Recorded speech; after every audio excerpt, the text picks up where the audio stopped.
পৃথিবীর ইতিহাসে এমন কিছু মানুষ রয়েছে যারা আল্লাহকে চ্যালেঞ্জ করে বসেছে। এই সকল মানুষের মধ্যে এমন মানুষ রয়েছে যারা কবর নিয়ে এক্সপেরিমেন্ট করেছে। এইসব মানুষেরা এতটাই বোকা যে তারা কবরের মধ্যে ক্যামেরা নিয়ে গিয়েছে। কবর নিয়ে এক্সপেরিমেন্ট করার সময় তাদের অবস্থা এতটাই খারাপ হয়ে যায় যে তারা কবরের মধ্যে মারা যায়। অবাক করা বিষয়টি হচ্ছে, একটি ব্যক্তি তার কবরের মধ্যে ক্যামেরা নিয়ে গিয়েছিল এবং যখন তাকে কবর দিয়ে দেওয়া হয়েছিল তখন ক্যামেরাতে এমন কিছু রেকর্ড হয়েছে যেগুলো দেখার পর আপনি নিজের চোখে বিশ্বাস করতে পারবেন না। তো কবর নিয়ে করা ভয়ঙ্কর এক্সপেরিমেন্টের পরিণতি কি হয়েছে তা দেখলে আপনার গায়ের লোম খাড়া হয়ে যাবে। তো এখনই আপনার মোবাইলটি ফুল স্ক্রিন করে নিন এবং বসে যান ভিডিওটি শেষ পর্যন্ত দেখার জন্য। এবং কবর যে কত ভয়ঙ্কর হতে পারে তা আজকের এই ভিডিওটি দেখলে আপনি বুঝতে পারবেন। তো প্রথমে রয়েছে ধারাতা। এই যে ব্যক্তিকে আপনি দেখতে পাচ্ছেন, এই ব্যক্তি হচ্ছে একজন ইউটিউবার যে বিভিন্ন ধরনের এক্সপেরিমেন্ট করে থাকে এবং এই ব্যক্তি হচ্ছে আয়ারল্যান্ডের বাসিন্দা। 2021 সালে এই ইউটিউবার কবরের উপর একটি অদ্ভুত এক্সপেরিমেন্ট করে। আসলে এই ইউটিউবার দেখতে চেয়েছিল কাউকে যদি জীবন্ত কফিনের মধ্যে কবর দেওয়া হয় তাহলে তার সাথে কি ঘটে, তাছাড়া কবরের মধ্যে আসলে কেমন লাগে। তো এই এক্সপেরিমেন্টটি করার জন্য ইউটিউবারের বন্ধুরা মিলে একটি কবর খনন করে এবং কবর খনন করার পর ওই ইউটিউবারকে কফিনের মধ্যে বন্দি করে দেয়। এরপর তাকে কবরের মধ্যে নামিয়ে দেয়। আসল কবর যেমন হয় এবং যত গভীর হয়, এই ইউটিউবার ঠিক তেমনই কবর খনন করেছিল।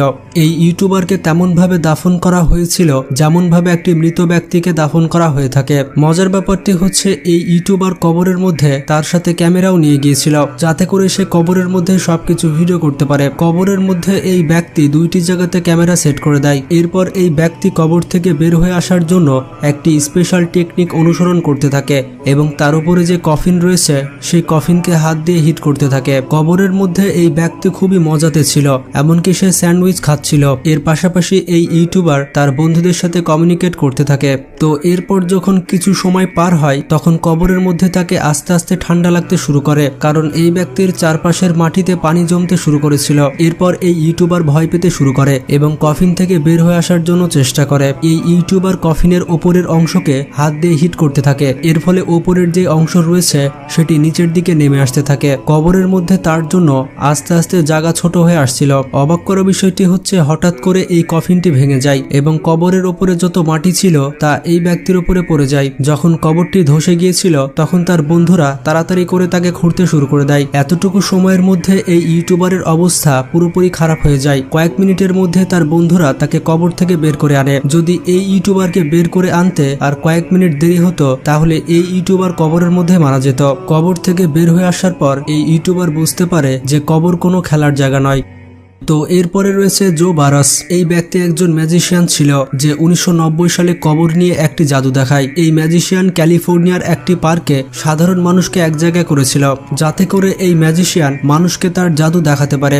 তো এই ব্যক্তি জাদু দেখানোর জন্য সবার প্রথম তার দুই হাত চেন দিয়ে বেঁধে নেয়। এরপর এই ব্যক্তিকে একটি কফিনের মধ্যে শুয়ে দেওয়া হয় এবং কফিনটি ছিল ট্রান্সপারেন্ট গ্লাস দিয়ে তৈরি। আসলে এই ব্যক্তির ম্যাজিকটি ছিল তাকে কবরের মধ্যে দাফন করে দেওয়া হবে, কিন্তু কোনো ইকুইপমেন্ট ছাড়াই সে কবর থেকে বের হয়ে আসবে। তো এই ম্যাজিশিয়ানের কথা অনুযায়ী প্রথমে তার জন্য কবর খোঁড়া হয়। এরপর ওই ম্যাজিশিয়ানকে কফিনের মধ্যে সেট করে দিয়ে কবরের মধ্যে ফেলে দেওয়া হয়। অবাক করা বিষয়টি হচ্ছে, এই বোকা ম্যাজিশিয়ান তার লোকজনকে বলেছিল তার কবরের উপর শুধু মাটি না দিতে, তার সাথে সিমেন্টও মিশিয়ে দিতে। এই ম্যাজিশিয়ানের স্টান্টটি এতটাই বিপজ্জনক ছিল যে এই ফুটেজ কভার করার জন্য মিডিয়াও চলে এসেছিল। যখন এই ব্যক্তির ইন্টারভিউ নেওয়া হয়েছিল তখন এই ম্যাজিশিয়ান খুবই কনফিডেন্সের সাথে বলেছিল যে কবর থেকে বের হয়ে আসতে তার কোনো সমস্যাই হবে না। আসলে এই ম্যাজিশিয়ান মনে করেছিল সে খুব সহজে আল্লাহকে চ্যালেঞ্জ করে বেঁচে যাবে। তো যাই হোক, এরপর এই ম্যাজিশিয়ানকে কবরের মধ্যে নামিয়ে দেওয়া হয়। কবরে নামিয়ে দেওয়ার পর এই ব্যক্তির উপরে প্রথমে মাটি চাপা দেওয়া হয়। তারপর এই ব্যক্তির ইনস্ট্রাকশন অনুযায়ী তার কবরের উপরে কংক্রিট দেওয়া হয়। যখন তার ওয়ার্কাররা এই কংক্রিট লেভেল করছিল তখন কবরের ওপর যে মাটিগুলো ছিল সেগুলো ধসে যাচ্ছিল। যখন মাটিগুলো ধসে যাচ্ছিল তখন মানুষজন অনেক ভয় পেয়ে গেছিল। কবরের ওপর যে মাটি এবং কংক্রিট ছিল সেগুলো আস্তে আস্তে কবরের মধ্যে যেতে শুরু করলো। এটি দেখার পর তাড়াহুড়ো করে কবর খোঁড়া শুরু হলো। যখন কবর খোঁড়া হলো তখন দেখা গেল যে ওই ম্যাজিশিয়ান মাটির মধ্যে পুরো মিশে গিয়েছে। ওই ম্যাজিশিয়ানকে রেস্কিউ করার জন্য অনেক চেষ্টা করা হয়, তবে মাটি এবং কংক্রিট এই ম্যাজিশিয়ানের ওপর চাপ দেওয়ার কারণে তার অবস্থা এতটাই খারাপ হয়ে যায় যে এই ম্যাজিশিয়ান মারা গিয়েছিল। রেস্কিউ টিম তার কাছে পৌঁছাতে অনেক দেরি হয়ে গিয়েছিল। অবশেষে রেস্কিউ টিম তার বডি উদ্ধার করে, কিন্তু দেখা যায় ম্যাজিশিয়ানের অবস্থা পুরো খারাপ হয়ে গিয়েছিল এবং এই ব্যক্তিকে দেখে বোঝা যাচ্ছিল যে তার মৃত্যু অনেক ভয়ঙ্করভাবে হয়েছে। তো এরপরে রয়েছে অ্যান্টনি ব্রিটন। এই ব্যক্তি হচ্ছেন একজন ইউকের বাসিন্দা। এছাড়া তিনি একজন স্কেপ আর্টিস্ট, মানে এরা এমন ব্যক্তি হয়ে থাকে যাদেরকে কেউ আটকে রাখতে পারে না। আপনি যে কোনো জেলে কিংবা যে কোনো ফাঁদে এদেরকে আটকে রাখলে এরা মুহূর্তের মধ্যে সেখান থেকে বের হয়ে আসবে। তো এই বোকা ব্যক্তি একবার চিন্তা ভাবনা করলো যে কবরকে নিয়ে এক্সপেরিমেন্ট করবে। সে কবরের মধ্যে যাবে এবং সেখান থেকে খুব সহজে বের হয়ে আসবে। এই বোকা ব্যক্তি ভেবেছিল যেহেতু সে একজন স্কেপ আর্টিস্ট, তাই সে কবরের মধ্যে থেকে খুব সহজে বের হয়ে আসবে। তো এই ব্যক্তি কবর নিয়ে এক্সপেরিমেন্ট করেছিল 2017 সালে। প্রথমে এই ব্যক্তি 6 ফুট লম্বা একটি কবর তৈরি করে। তারপর সে তার বন্ধুদের বলল যে এই কবরের মধ্যে তাকে দাফন করে দিতে। এই ব্যক্তি এতটাই কনফিডেন্স ছিল যে তার সাথে কোনো ইকুইপমেন্ট নিয়ে গিয়েছিল না। তো যাই হোক, এই ব্যক্তির বন্ধুরা তাকে কবরের মধ্যে নামিয়ে দেয় এবং তার উপরে মাটি চাপা দিতে থাকে। যখন এই ব্যক্তিকে মাটি চাপা দেওয়া হয়ে যায় তখন সবাই অপেক্ষা করে যে এই ব্যক্তি কখন কবর থেকে বের হবে। মানুষেরা ভেবেছিল যেহেতু এই ব্যক্তি একজন এক্সপার্ট, তাই কবর থেকে বের হয়ে আসতে তার বেশি সময় লাগবে না। যখন আস্তে আস্তে অনেক সময় চলে যাচ্ছিল তখন মানুষ বুঝতে পারলো যে কবরের মধ্যে তার সাথে কিছু হয়েছে। অনেক সময় কেটে যায় কিন্তু অ্যান্টনি কবর থেকে বের হয়ে আসে না। যখন বেশ কিছু সময় কেটে যায় তখন সবাই চিন্তায় পড়ে যায় এবং অ্যান্টনির কবর খোঁড়া শুরু করে দেয়। যখন তারা অ্যান্টনির কবর খোঁড়ে তখন তারা দেখতে পায় অ্যান্টনি অজ্ঞান হয়ে গিয়েছে। এছাড়া অ্যান্টনির চোখে মুখে অনেক মাটি ঢুকে গিয়েছিল আর তার অবস্থা একেবারে খারাপ হয়ে গিয়েছিল। এরপর তাড়াহুড়া করে অ্যান্টনিকে হসপিটালে নিয়ে যাওয়া হয়। সেই দিন অ্যান্টনির ভাগ্য ভালো ছিল, যার কারণে সে প্রাণে বেঁচে গিয়েছিল। যদি তার বন্ধুরা তাড়াতাড়ি করে কবর না খুঁড়ত তাহলে সে সত্যি সত্যি মারা যেত। অবাক করে বিষয়টি হচ্ছে মাটির চাপে অ্যান্টনির শরীরের বিভিন্ন অংশের হাড় ভেঙে গিয়েছিল, এমনকি অ্যান্টনির কোমরের হাড়ও ভেঙে গিয়েছিল। যখন অ্যান্টনির জ্ঞান ফিরল তখন তার ইন্টারভিউ নেওয়া হয়েছিল। ইন্টারভিউয়ে অ্যান্টনি বলেছিল যখন তাকে দাফন করা হয় তখন আস্তে আস্তে তার মাথা ঘুরতে থাকে। সে আস্তে আস্তে অজ্ঞান হয়ে যাচ্ছিল এবং তার হাত পা নাড়াতে পারছিল না। এমনকি স্বপ্নে সে তার পরিবারের মৃত ব্যক্তিকে দেখতে পাচ্ছিল। এর পাশাপাশি মৃত ব্যক্তির আওয়াজও শুনতে পাচ্ছিল।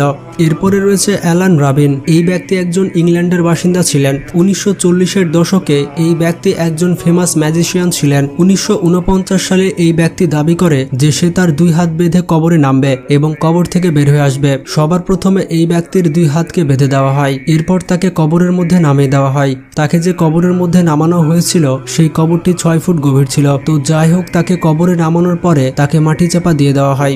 এমনকি সে তার লোকজনকে বলেছিল যে কবরের মাটি একেবারে লেভেল করে দিতে। যখন তাকে দাফন করা হয় তখন মানুষজন অনেক এক্সাইটেড ছিল যে সে কখন বের হয়ে আসবে। মানুষজন অপেক্ষা করছিল যে কখন এই ম্যাজিশিয়ান বের হয়ে আসবে, কিন্তু বেশ কিছু সময় পার হয়ে যায় এই ম্যাজিশিয়ান বের হয়ে আসে না। যখন অনেক সময় পার হয়ে যায় তখন লোকজন চিন্তাতে পড়ে যায় এবং তার কবর খোঁড়া শুরু করে দেয়। তাড়াতাড়ি করে কবর খোঁড়ার পর দেখা যায় যে অ্যালেন অজ্ঞান হয়ে গিয়েছে।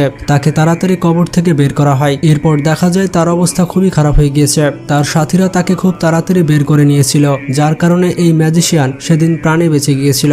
এরপর যখন তাকে ইন্টারভিউ জিজ্ঞেস করা হয়েছিল যে তার সাথে কবরে কি হয়েছিল, তখন সে বলেছিল আমাকে যখন কবর দেওয়া হয় তার কিছু সময় পর আবার মনে হয় মাটি যেন তার দিকে আমাকে টেনে নিচ্ছে এবং আমার শরীর আস্তে আস্তে চাপ অনুভব করছিল।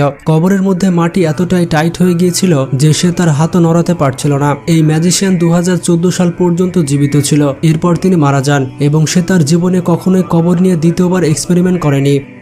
এইসব ব্যক্তিরা আসলে বোকা ছিল, যার কারণে কবরের সাথে এক্সপেরিমেন্ট করতে গিয়েছে। কবর যে কতটা ভয়ঙ্কর হতে পারে তা কেবলমাত্র একটি মুসলিমই জানে। তো কবরের শাস্তি থেকে বাঁচতে হলে বেশি বেশি ইবাদত করতে হবে এবং শয়তানের ধোঁকাতে পড়া যাবে না। তাই আপনারা যতই ব্যস্ত থাকুন না কেন নামাজ পড়তে কিন্তু অবশ্যই ভুলবেন না, কারণ নামাজ হচ্ছে জান্নাতের চাবি। তো যারা আল্লাহ এবং রাসূলকে ভালোবাসেন তারা অবশ্যই আমাদের চ্যানেলটি সাবস্ক্রাইব করবেন। ভালো থাকবেন, নিজের খেয়াল রাখবেন। আল্লাহ হাফেজ।